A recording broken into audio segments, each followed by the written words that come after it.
Chapter 15.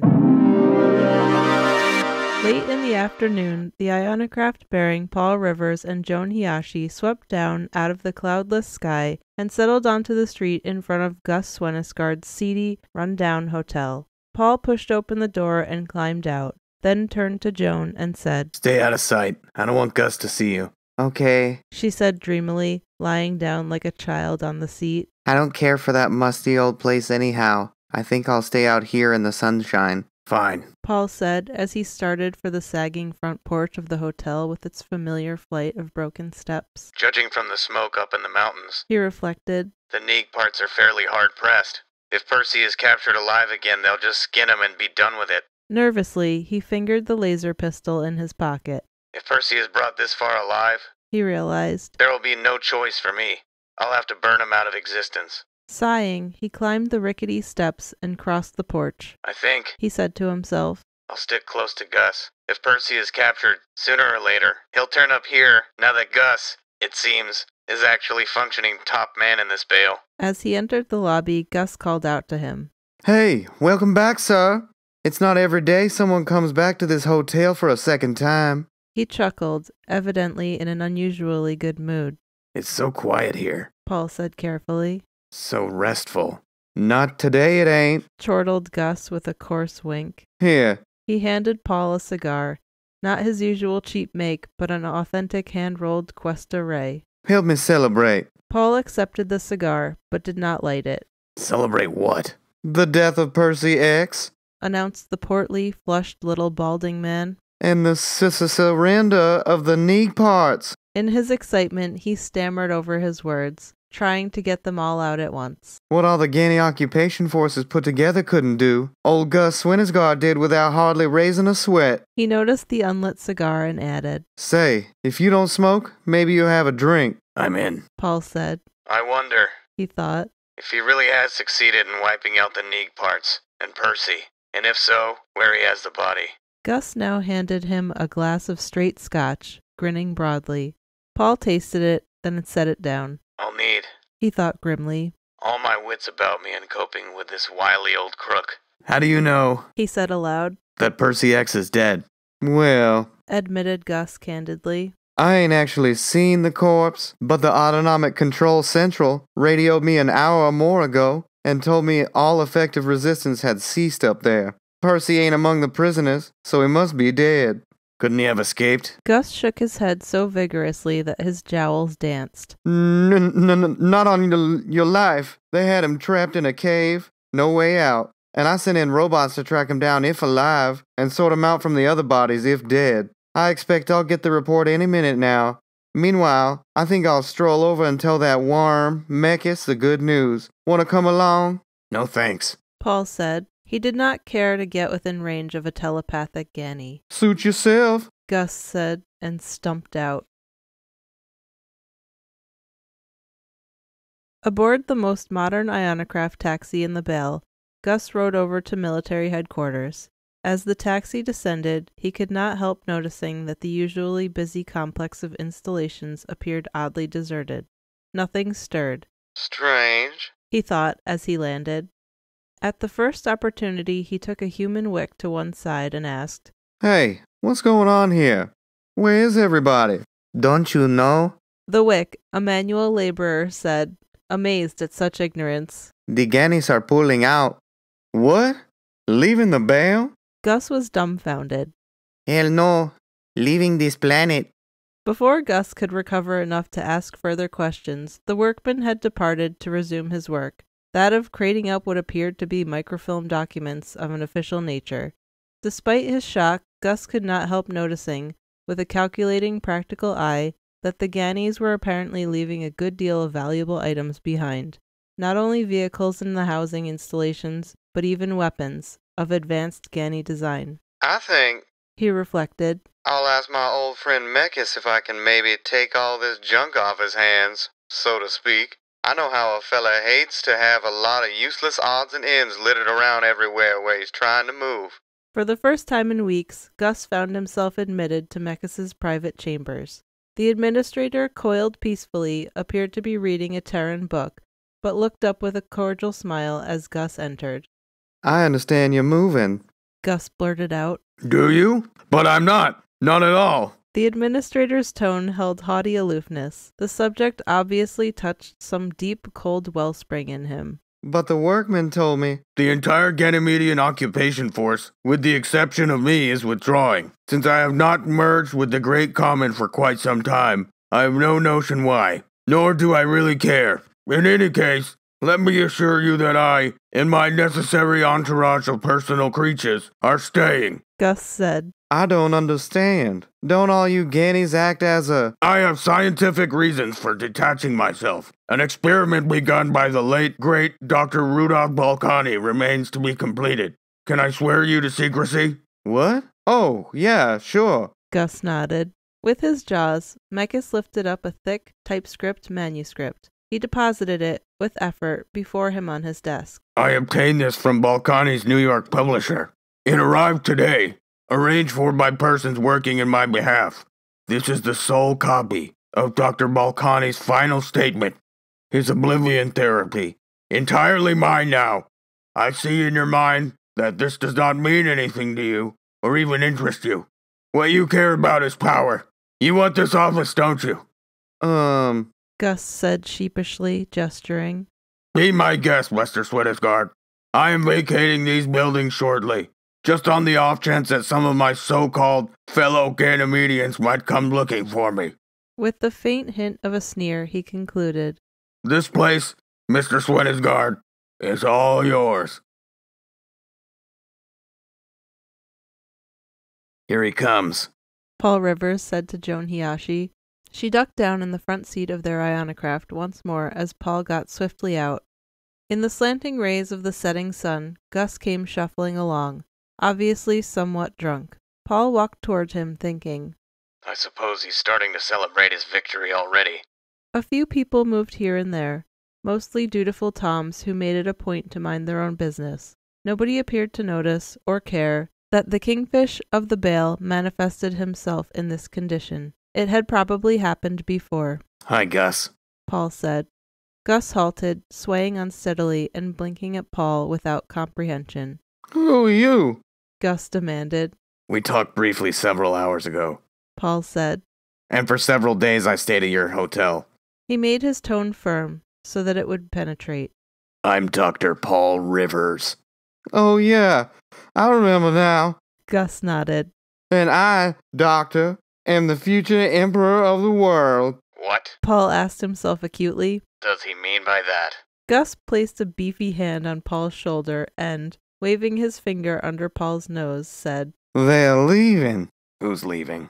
He had to brace himself against the weight of Gus's heavy hand. The worms. And when they go, you know who's going to take over around here? Me. That's who. Me. Gus released his grip on Paul's shoulder and staggered back a step. The day of the thing on horseback has passed. His slurred speech had suddenly sharpened into distinct clarity, but only momentarily. Is he drunk? Paul wondered. Or is he telling the truth? Come on, Gus. He said, placing Gus's arm over his shoulder. I'll help you into the hotel. When, with a grunt of relief, Paul deposited the bulky and stumbling Gus onto a couch in the hotel lobby, the clerk at the desk, like everyone else in town, pretended to see nothing. I'm the one. Gus began again, half to Paul and half to himself. The one with all the autonomic weapons the Gannies gave me to fight Percy X. And I'm the one now who has all those crazy mental weapons Percy had, too. I'm the man. And here he paused to burp. With the power. Again, all at once, his voice cleared into focus. His eyes ceased to show their usual glaze. I'm going to go on TV, prime time. When the Gannies pull out, the people won't know what to do. They'll be looking for a leader, somebody to take the place of the worms. They'll be thirsting for solid American human leadership from someone they know and trust, someone who knows them and is one of them. After an interval, Paul said, That's not a bad pitch. I know. Gus said. The man on horseback. Paul thought. Replacing the thing on horseback. Gus is right. This is the time for him to appear. Gus would be the familiar, replacing the alien.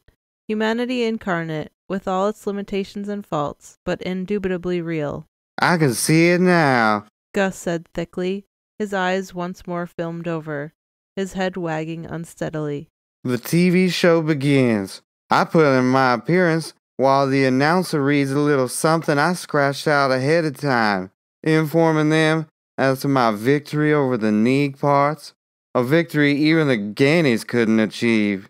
He belched once again and had to cease talking.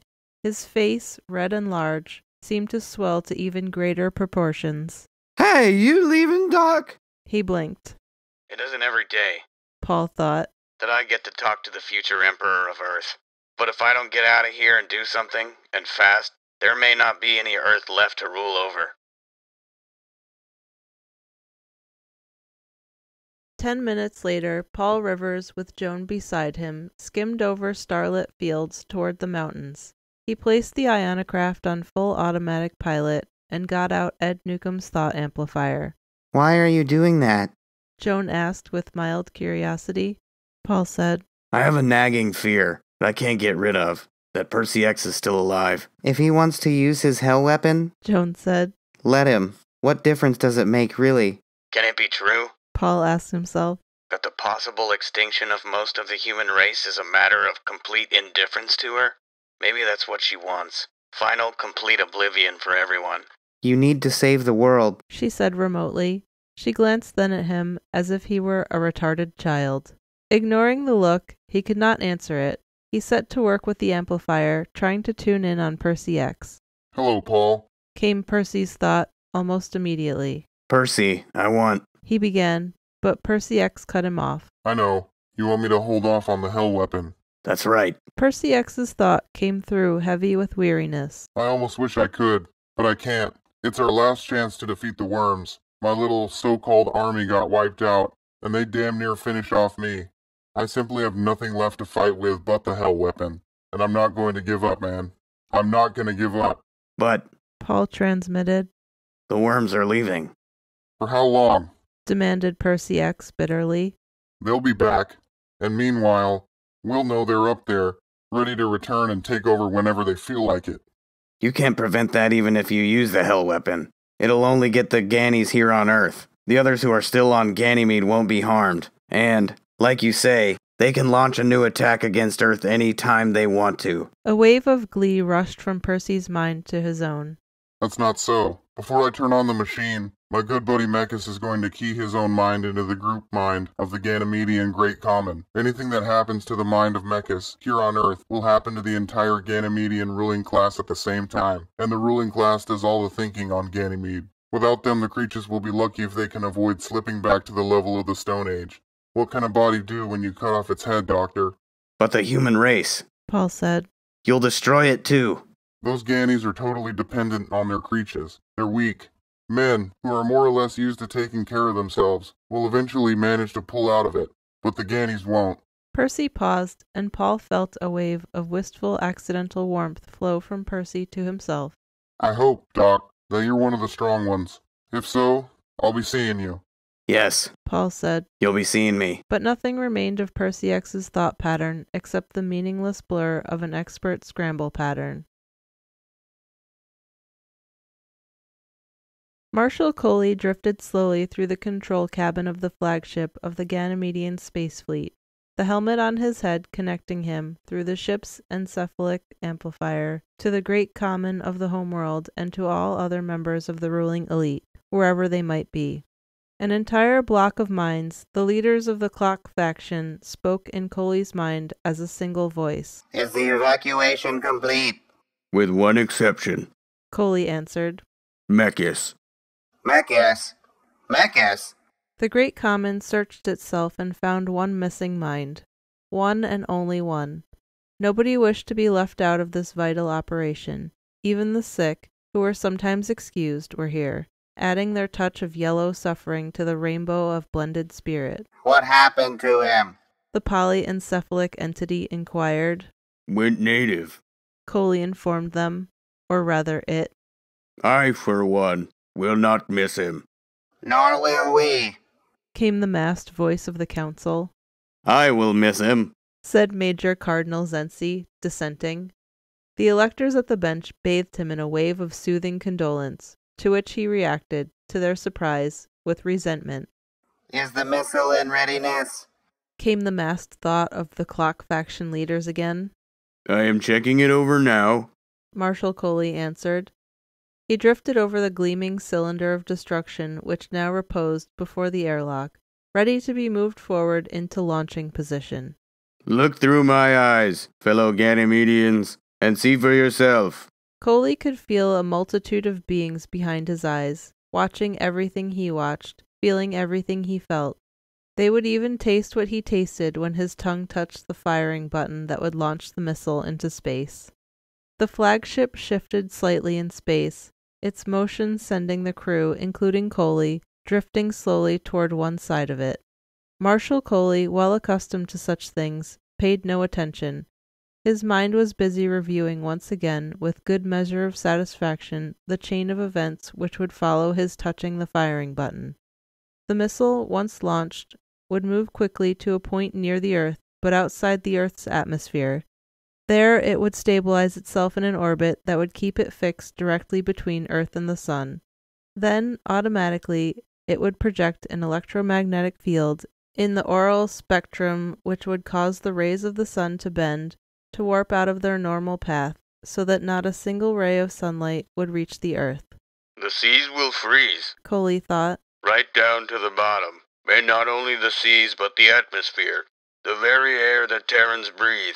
The atmosphere will drift down like a pale snow, until the Earth is as bare of breathable gas as the planet Pluto. Then, and only then, would the auroral field within the missile be turned off and the rays of the sun allowed once again to reach the surface of Earth. The atmosphere would melt, become first a liquid, and then, once again, a gas. The seas would melt, the planet would slowly, over a period of almost a century, become habitable again. Ganymedians would return and colonize it, this time solely with imported life forms from the home world. It had certainly been a major mistake, reflected the Great Common, to allow the native life forms to live, in the vain hope that they might become useful creatures. The mistake, if they ever found other habitable worlds, would not be repeated. From now on, the policy would be, turn off the sun and wait.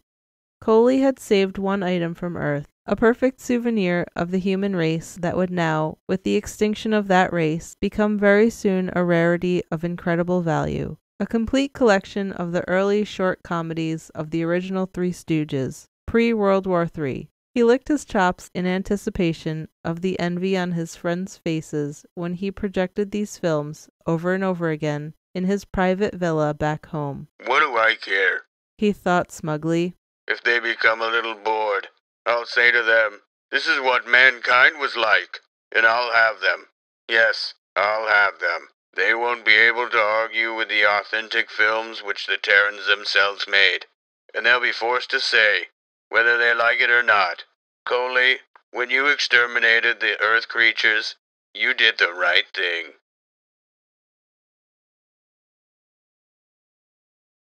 I don't want to kill you, Paul Rivers thought, his palms sweating against the cool metal of the laser rifle. but I will if I have to. I see. Percy X said. He half sat, half fell against a rough, pitted rock surface, and watched the spinning world come slowly to rest. I've been following you. Paul said. I spotted you from the air. You must be tired. You didn't even detect us telepathically. Yeah, I am tired. Percy panted, but Paul could see that he had begun to regain possession of himself, sizing up the situation like a brilliant, trapped cat-like animal. First, the Neagpart leader studied Paul and his laser rifle, and then the parked Ionocraft behind Paul, and at last Joan Hiyashi, who, at that moment, had knelt down to inspect something on the loose, rocky soil of the hillside. Hello, Joan. Percy said, but she did not even look at him, let alone answer. She's found an anthill. Paul Rivers said. She's taken quite an interest in ants lately. They're upset. Joan said tonelessly. They can sense something coming. I see in your mind Percy said to Paul Rivers. that you haven't destroyed the Hell weapon, which is what you came here to do. We only got here a few minutes before you did. Paul pointed out. Yes, I know it's in a cave over there. He gestured with his free hand. I've got a metal tropic detection apparatus in my ship. You're not going to get to use it, even if I have to fry you with this laser rifle. Percy had begun to breathe evenly now. and his eyes, which had been dull and feverish a moment before, had become alert and penetrating. Tell me, Paul, He said slowly, calculatingly. have you ever tried to shoot a telepath before? Get into the ionicraft. Paul ordered, raising the gun a hair. Ignoring the command, Percy continued. It isn't easy to shoot someone who can read your mind, Doctor. I can tell, an instant before you pull the trigger, where you plan to aim that gun, before you aim it, He smiled and added. and if you're really going to shoot. Get into the ionicraft. Paul Rivers repeated, but he thought. Suppose he's right. Suppose I can't shoot him. I don't think you can. Percy X said. Put the gun down, Paul. I don't want to hurt you any more than you want to hurt me. Paul had been aware of a feeling of unreality for some time now, but had put it down as an after effect of some nearby recent usage of an illusion projector in this mountain region. However, in that case, He realized. the effect should be wearing off, instead of steadily increasing, as it seems to be. I noticed the same thing. Percy X said. It's as if something is wrong with time, like there's no separation between past and future. He had a puzzled expression on his face. His eyes worked, darting and penetrating, as he considered the matter. Then, all at once, he started visibly. You know what it means, don't you, Paul? No. Paul said guardedly, never once taking his eyes off the crouching Neagpart leader. I've already won. Percy X said. Somewhere up ahead of us, in time, I've already turned on the machine, and as we get closer to it, we begin to feel its emanations. Didn't Balkany say that space and time are just illusions produced by selective attention? This proves it, don't you see? And it proves there's no way to stop me. My turning on the machine is inevitable. There's only one thing I can do. Paul Rivers realized with dismay. If I'm going to keep him from killing us all, I've got to shoot him. But I can't. Not unarmed and helpless as he is. Helpless? Percy X said sardonically. He started to his feet. Paul pulled the trigger, but when the searing blast bored a hole through the rock behind Percy X, the man was not there. An instant before he had sprung out of danger, rolling over once and leaping to his feet, just a little closer to Paul. You see? Percy X said, taking another step forward. There was something wrong with the light. Instead of coming straight down, it seemed bent, as if forming a cone of force between Percy X and himself. And at the same time, Paul felt a curious dumbness descending over his mind. He had to fight to keep his attention on what he intended to do. Percy X took another careful step forward. Go ahead, Paul, buddy. Shoot me if you can.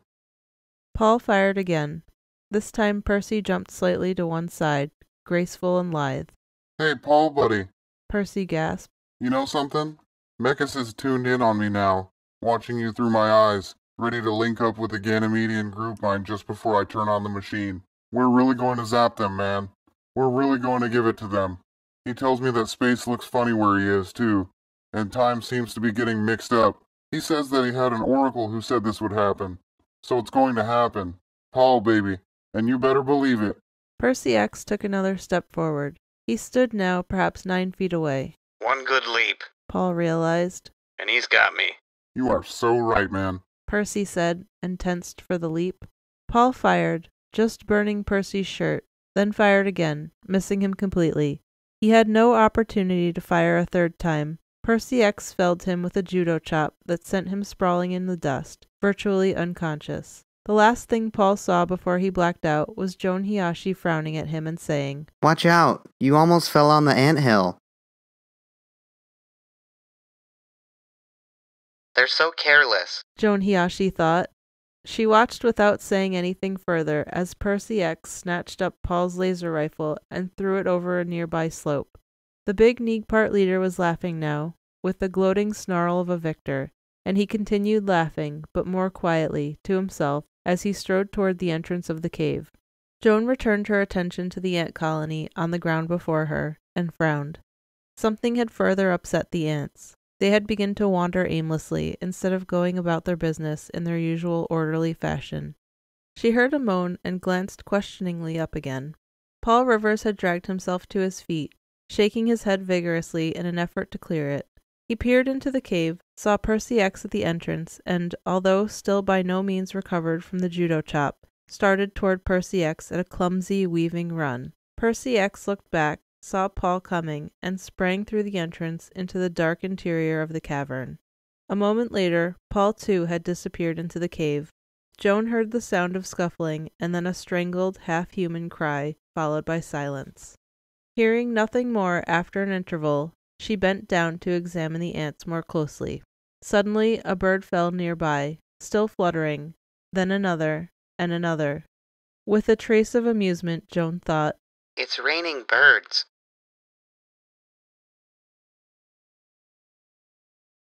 A thought came to Marshal Coley from one of the leaders of the Clock faction. A thought tinged with annoyance. Mecca's just tuned in. Coley shrugged. What difference, He thought. does that make? He stretched out his tongue toward the firing button, noticing with no real alarm a peculiar effect of light and a sensation of déjà vu, as if he had done the same thing many times before. It's just the excitement. He decided. Then, it seemed to him, the button started to move away from him. His tongue grew longer and longer, reaching for it, but still it moved away. Now his tongue had become longer than his body and was yet growing. The button, however, remained no closer than before. With a madness born out of panic, Coley guessed, correctly, that the button was moving away from him, not in space, but in time. What's going on here?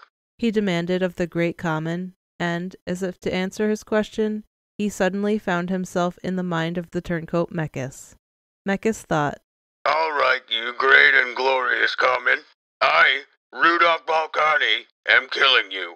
And you know that I am killing you, and you will go on knowing it for a long time. Into the sensory withdrawal tank, all of you worms. Trying to remember who he himself was, Coley found that his name had escaped him. He knew only that it was neither Mechis nor Balkany. He was someone who had intended to push a button. Ah, I know. He thought, I am Percy X. and he found himself reaching with a dark-skinned finger for a push button on a small but somehow infinitely potent machine in a cave within Terran mountains. And then the light bent and bent and bent, making a tube of greenish-gray, a tunnel down which the one huge dark-skinned finger slowly moved, year after year. If you decide to use this thing, He thought. don't tell me. I don't want to know. Then he felt the needle enter his Percy Coley Balkany arm. The dark finger at last reached the button, while a cloud of eyes watched in mute horror, and all the stars in space screamed in pain ecstasy. The dark finger pushed the button, while armies of pyrotechnic phantasms flickered in and out of being like a movie rushing through a projector at breakneck speed. Whole scenes appeared superimposed over one another, and music sounded too, also playing itself out at a frantic pace, so high-pitched that only an animal should have been able to hear it, yet he could hear it anyhow. And then the finger broke, and the light bent, unable to take any more stress, broke also, and as the sound abruptly faded out and the light dimmed away to nothingness, his last thought sounded in the emptiness. Who am I? Becoming darkness, he could not answer his own question, because darkness does not speak, nor think, nor feel. It only sees.